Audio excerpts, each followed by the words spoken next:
这个男人骑着自行车在寡妇家门前停下，为了应付寡妇家的大黄狗，还特意带了肉包子。女人则站在门口笑看。男人用肉包子收买了大黄，大步走向女人，两人一见面就紧紧抱在一起，还不忘把门锁上，把窗帘拉上。院里的大黄一看这景象，立马转身跑到瓜田去给女人的公公告状。公公顿时察觉不对劲，立马背起孙子就往家里赶。刚进屋就撞见一个男人从儿媳妇的窗口跳出去，儿媳脸上的潮红还没有褪去，公公没有多说什么，他早就知道儿媳偷汉了。女人名叫春娥，是个苦命的女人，结婚不到2年，丈夫就撒手人寰了。儿子马驹都快5岁了，还不会说话。丈夫死后，漂亮贤惠的春娥把里里外外打理得井井有条，既操持着家务，还把公公伺候的就如同自己的亲爹一样。公公老木仓是个瓜农，每天就是蹲在瓜地，等着瓜熟之后卖个好价钱，把孙子带去北京治病。春娥正值青春，一个美好年华的女人，长期没有男人滋润，该有多苦呀！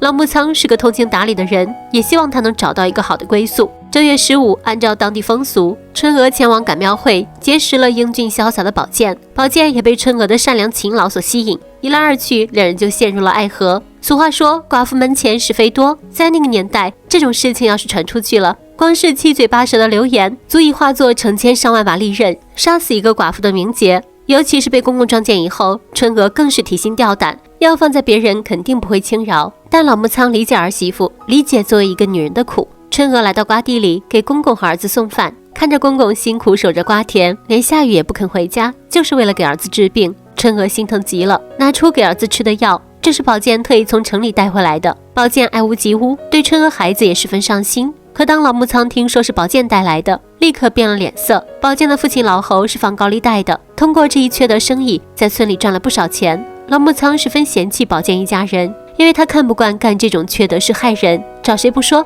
非得找宝剑的小伙，当即让春娥把药送回去。在他眼里，宝剑家的钱不干净。夜晚，宝剑趁着黑灯瞎火来到春娥的院外，可大黄一见他就狂吠。宝剑等了半天也不见春娥的身影，就学起了鸭叫，这是他们的暗号。春娥在屋子里哄孩子睡觉，听到这声音，心里一下就明白，可他害怕被人发现，就关了灯，暗示屋外的宝剑回去。果然过了一会儿，鸭叫声也没有了。这么天天鬼鬼祟祟的偷情也不是办法，好事不出门，坏事传千里。春娥毕竟还是个寡妇，而宝剑还是个单身小伙，村里人言可畏，唾沫星子会淹死人的。春娥找到好友小丽倾诉，小丽是个热心肠的人，劝说春娥，既然是真心相爱，那就直接结婚，光明正大的在一起，岂不更好？改嫁并不是什么丢人的事。宝剑年纪也不小了，父亲开始给宝剑安排相亲。这天，他特意来到春娥院里，告诉心爱的女人这个消息。春娥只是低下头，满满的落寞和悲伤。两人情到深处，丢下正在干的活，进屋去干别的活了。大黄是个成精的狗，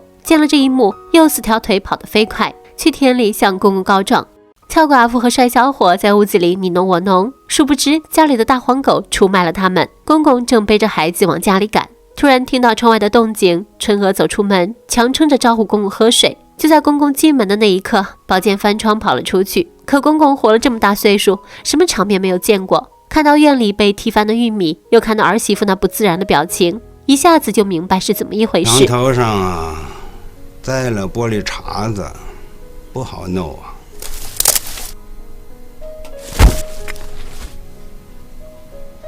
摔着了吧？听了公公的话，春娥面上有些遭不住，心里虚的一阵，也不知道怎么反驳，只能默不作声走出门。春娥向小丽求助，小丽干脆一不做二不休，要给春娥和宝剑做媒。小丽的丈夫土豆是村里的村主任，听了春娥的心事，土豆爽快地答应帮忙。他来到广播室，把宝剑叫到办公室，想先试探一下宝剑的真心。宝剑上次翻墙摔了腿还没有好，一瘸一拐地来到办公室。土豆先是故意问宝剑的脚伤，让他交代一下怎么回事。宝剑心虚着不说话，看着土豆拿起电话就要报警，这一下才急了，也不顾腿伤就冲上去拦下。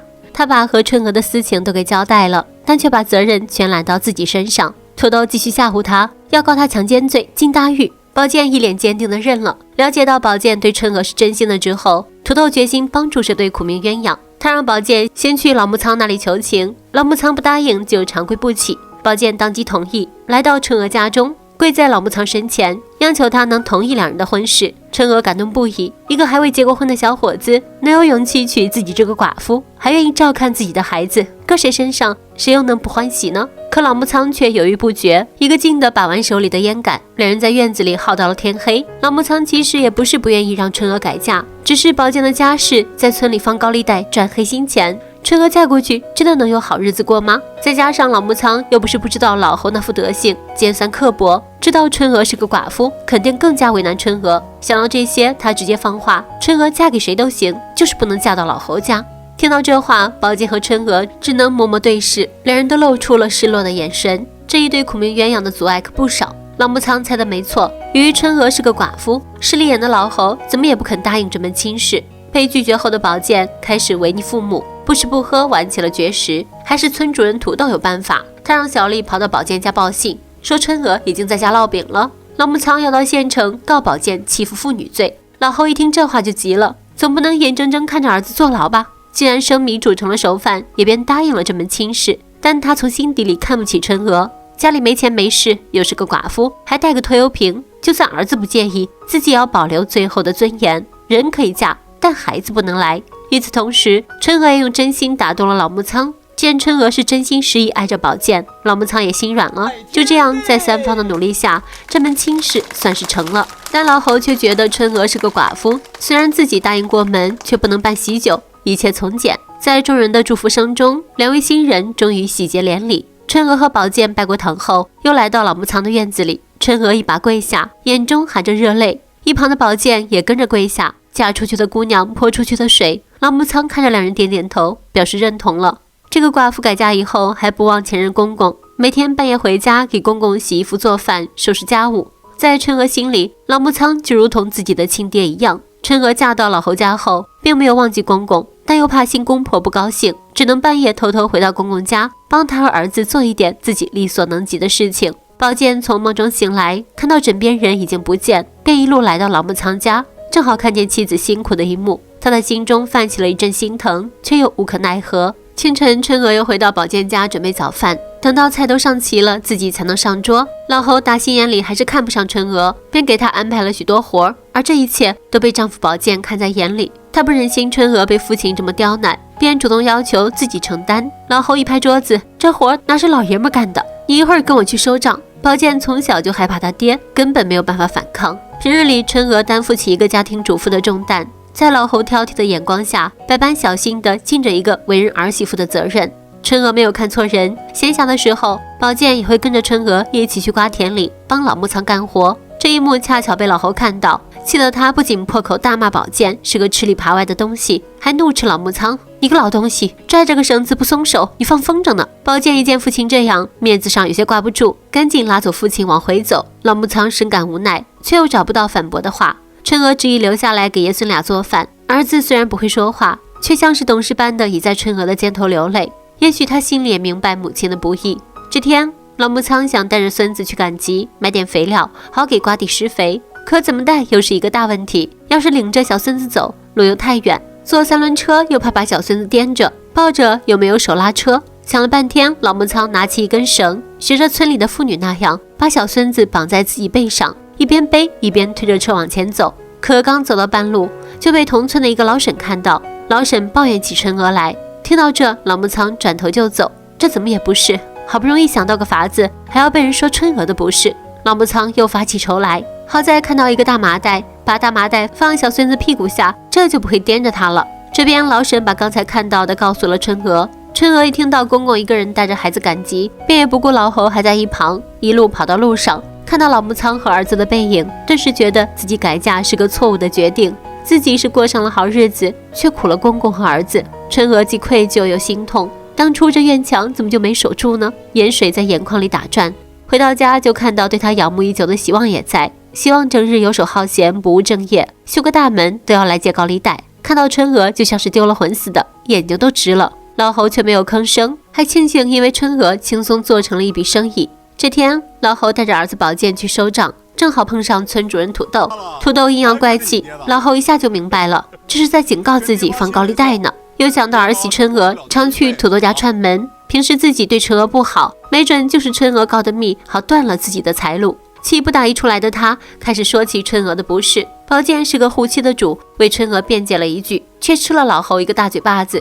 宝剑终于硬气了起来，他他早就看不惯父亲放贷丧良心的行为，告密怎么了？就是他让春娥告的密，父子俩彻底闹翻。宝剑决定去城里找份工作，老侯却觉得这是春娥从中挑拨离间，立马跳着脚朝着正在厨房做饭的春娥破口大骂。春娥边干活边流出憋屈的泪水。就这样，春娥常常为了家庭的和睦忍气吞声，以泪洗面。事情终于出现了转机。这天，一群警察找上门，把老侯给带走了。原来他放高利贷的事情被警方发现，罚了很多的钱，这算是把老侯的嚣张气焰给压了下去。没有了经济来源，老侯在家里也不像从前那样摆谱子，反而对眼前这个勤快又贤惠的儿媳正眼相看，不仅主动向春娥道歉，并让她把孩子接过来养。春娥几乎不敢相信这是真的，她高兴坏了。春娥拿了好酒好菜来到瓜棚，看到春娥不寻常的模样，老木仓一下就明白了，这是要把自己最爱的孙子接走，毕竟自己年纪也大了，孙子跟着他娘就有好日子过了。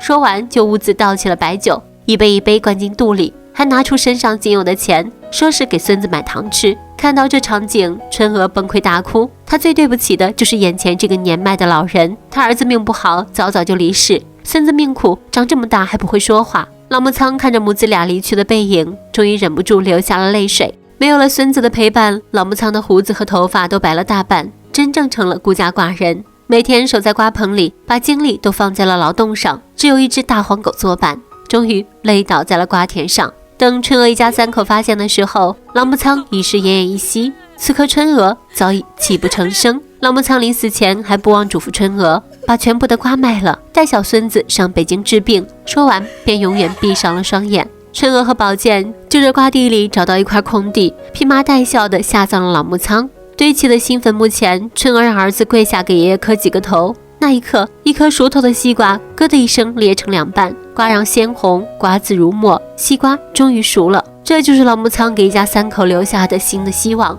影片《春娥》是由强小璐执导的电影，于2004年上映。本片更多的表现了农村人朴实真挚的感情。柔弱的春娥用爱融化了人世间的寒冬，迎来了人心中的暖春。虽然历经磨难，受尽委屈，却不能阻挡春娥心中那份善良和真爱。生活虽然总是不如意，但人的善良和爱终会驱散所有的阴霾，平凡是福。本期的故事就到这里了，咱们下期再见，拜拜。